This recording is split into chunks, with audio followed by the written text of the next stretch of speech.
నేను టీచర్గా చేస్తున్నాను ఇక్కడ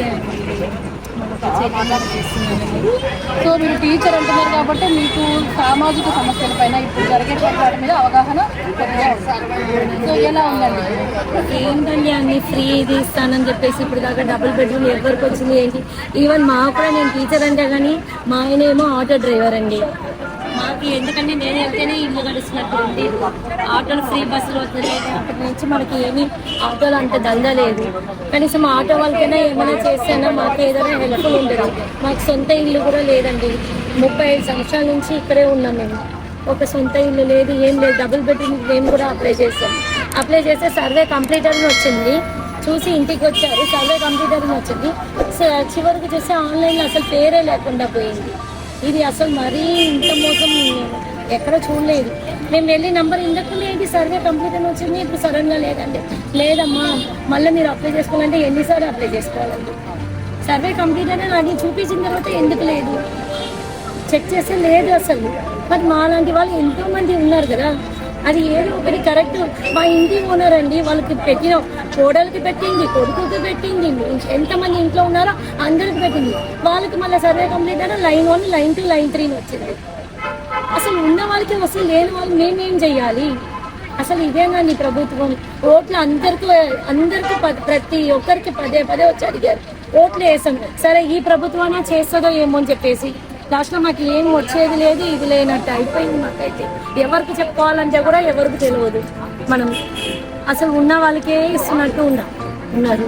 మరి ఆటో వాళ్ళ పరిస్థితి ఏంటండి? ఈరోజు ఒక 100 రూపాయలు 200 డీజిల్ రేట్ పెరిగిపోయింది. 10 రూపాయలు ఎక్కడికి ఎక్కితే కానీ 10-15 రూపాయలు. ఈయన ఇంటికి వచ్చేటప్పుడు 200-300 వస్తే ఇంటికి రాయి కట్టుకోవాలి. అసలు ఇంటికి రాయి ఈ ఏరియాలో 6,000కు తక్కువ ఎక్కడా లేదు. రేకుల రూమ్ అందరికి రేకుల రూమ్ దొరుకుతుందా? 2-3 వేల రేకుల రూమ్ దొరుకుతుందా? అందరికి రేకుల రూమ్ దొరకదు. అప్పుడు లేని పరిస్థితుల్లో మనం ఏముంటాం? బిల్డింగ్ లో ఉన్నారు, మీకు ఎందుకు ఇస్తారని అంటారు. అంటే మీరు ఉన్నవాళ్ళు కదా, బిల్డింగ్ లో ఉన్నారు. ఎవరు వచ్చింది అంటున్నారు? ఇంటి ఓనర్కే వచ్చింది. అదే చెప్తున్నాం కదా, వాళ్ళకి సర్వే కంప్లీట్. వాళ్ళ ఇంట్లో ఎంతమంది ఉంటే కానీ పెడుతున్నారు. మరి సర్వేలో అవన్నీ కనిపించదా? ఆధార్ కార్డు చూస్తారని అంటున్నారు కదా, ఆధార్ కార్డులో కనిపించదా అవన్నీ? ఉన్న వాళ్ళకి ఎందుకు ఇస్తున్నారు మీరు? ఇది మున్సిపాలిటీ ఇప్పుడు జిహెచ్ఎంసీ అన్నప్పుడు ప్రతి ఒక్కరు మీరే వచ్చి కాంగ్రెస్ ప్రభుత్వం వాళ్ళని ఎవరినైనా ఒక ఏజెంట్ పెట్టుకుని వచ్చి ఇల్లు వచ్చి వెతికి చూడండి, ఎవరు లేనో వాళ్ళకి తెలుస్తుంది. వాళ్ళు మధ్యలో మీరే దొబ్బేసుకుంటే ఎవరికి వస్తుంది? మరి ఉన్న వాళ్ళే అక్కడ అంటారు, జిహెచ్ఎంసీ వాళ్ళు తెలిసిన వాళ్ళంట, వాళ్ళకి ఏదో 2 లక్షలు ఇస్తే వస్తుంది నాకు అంటే మనీ ఇచ్చి కూడా ఇప్పుడు తీసేసుకుంటున్నారు. మేము ఎక్కడ పోయి లోన్లు పెట్టుకుంటే మాకు లోన్లు రావు. ఎందుకంటే స్కూల్లో ఏమంటే క్రెడిట్ చెయ్యదు. మేము ఎంత 10,000 పనిచేసేవాళ్ళం అందరూ. ఎందుకంటే ఇదిలో స్కూల్లో చేసే వాళ్ళందరికీ అందరం రావట్లేదు. ఏదో చిన్న క్లాస్ చేసుకుని మేము బతుకున్నాం. చదువు వేసుకోవద్దని చెప్పేసి చదువుకుంటున్నాం. ఎలాగైనా ఇల్లు నడవాలి కదా. 1 కిలో బియ్యం తీసుకుంటే కూడా 6. రేషన్ కార్డు పెద్దగా చెప్పాలంటే రేషన్ కార్డు మాకు లేనే లేదు. ఎన్ని సంవత్సరాల నుంచి రేషన్ కార్డు అప్లై చేసినాం. అరే ఈ ప్రభుత్వమైనా రేషన్ కార్డు ఇస్తుంది అనుకున్నాం. రేషన్ కార్డు వచ్చేది లేదు. రేషన్ కార్డు పెట్టిన 4 సార్లు అప్లై చేశానండి. రేషన్ కార్డుకి వెళ్తే కూడా మనిషికి 50 రూపాయలు అంట. ఒక ఇంట్లో 4 ఉంటే 200 ఇవ్వాలండి. ఎవరికి ఇవ్వాలి? మీసే వాళ్ళకి 50 రూపాయలకే లేదండి 200 అడుగుతున్నారు. 4 నేను మా ఆయన చిన్న పిల్లలు తీసుకుంటున్నాం. ఇది కూడా మోసం. రేషన్ కార్డు కూడా మనిషికి 50 రూపాయలు అంటే ఎక్కడి నుంచి వెళ్ళాలి? ఒక అప్లికేషన్ కి 50 రూపాయలు అంట రేషన్ కార్డుకి. అసలు న్యాయమేనా? అప్లై చేశారా? మీసేమ చేసాము కానీ వస్తుందా ఏదో అది కూడా నమ్మకం లేదు. అంటే ఇప్పుడు ఇంతకు ముందు ప్రజాపాలన అపహాసం అని చెప్పి తీసుకున్నారు, అప్పుడు చేశారు. అప్పుడు కూడా చేస్తాం. తర్వాత కూడా చేశారు. మళ్ళీ అమ్ముల్లా నుంచి పెట్టారు కదండి, మళ్ళా పెట్టినాం. అంటే 3 సార్లు చేశారు. ఈ గవర్నమెంట్ తోటే 3 సార్లు చేశాం. ఇప్పుడు ఏమైందంటే ఇప్పుడు మేము ఒక ఏరియా నుంచి ఇంకొక ఏరియా ఖాళీ చేసేస్తాం.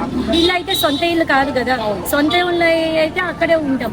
మీరు ఏరియా వదిలేసి ఏరియాకి వచ్చినారు కదా, అందుకే మీ సర్వే క్యాన్సిల్ అయింది అని అంటున్నారు. అడిగితే తెలంగాణలో ఎక్కడ ఉంటే కానీ ఓటు మాత్రం అందరికీ చెల్లుతుంది. కానీ ఇల్లు ఒక ఏరియా నుంచి ఒక ఏరియాకి మారితే ఇది అసలు. ఇంకా ఒకటి కరెంటు బిల్లు. రేషన్ కార్డు ఉన్న వాళ్ళకి current bill free. Current bill ration card మాలాంటి వాళ్ళు లేని వాళ్ళకి కరెంటు బిల్లు వస్తుందా? లేదు.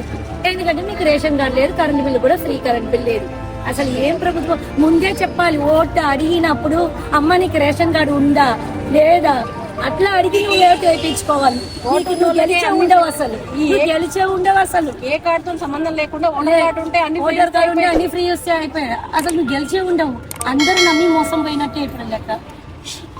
అటు సైడ్ రేషన్ కార్డు లేదు, ఇటు సైడ్ ఇల్లు లేదు, ఏది లేకుండా మధ్యలో ఉన్న వాళ్ళు అలాగే మధ్యలోనే ఉంటారు. ఉన్నవాడు ఇంకా దోచుకునే ఉంటారు. అన్ని పథకాలు అందరికీ వర్తించినప్పుడు మీరు ముందే అడగాల్సింది రేషన్ కార్డు ఉన్న వాళ్ళకి ఓటు వేయండి అని చెప్పేసి. ఎందుకంటే మాలాంటి చాలా మంది రేషన్ కార్డు లేకుండా ఉన్నాం. మేము వేయకుండా ఉంటాం కదా. ఇప్పుడు రేషన్ కార్డు లేకుండా ఇప్పుడు మాకు ఇల్లు రావట్లేదు, ఏది అసలు మనకు రావట్లేదు.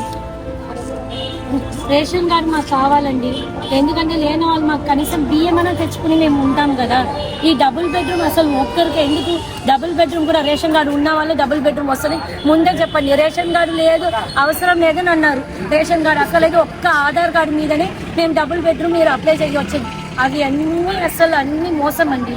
ఆధార్ కార్డు ఉన్న వాళ్ళకి మాత్రం రావట్లేదు, ఉత్త రేషన్ కార్డు ఉన్న వాడికే వస్తుంది. ఉన్న రేషన్ కార్డు కూడా ఇప్పుడు కొత్త రేషన్ కార్డు ఎవరికి రాలేదు. ఇంతకు ముందు ఉన్న రేషన్ కార్డు ఉన్న వాళ్ళకే ఇప్పుడు డబుల్ బెడ్రూమ్ కూడా అది లిస్ట్ లేదు. మాకైతే రేషన్ కార్డు లేదు, ఏమీ లేదు. కాబట్టి అన్ని తీసేసారు. సర్వే కంప్లీట్ అని వచ్చి కూడా తీసేశారు. అందుకు ముందే మీరు చెప్పాలి రేషన్ కార్డు ఉందా లేదా అమ్మా, మీరు అయితే మీరు ఓటు వేయొచ్చండి. లేకపోతే అడగకండి, జనాల్ని మోసం చెయ్యకండి.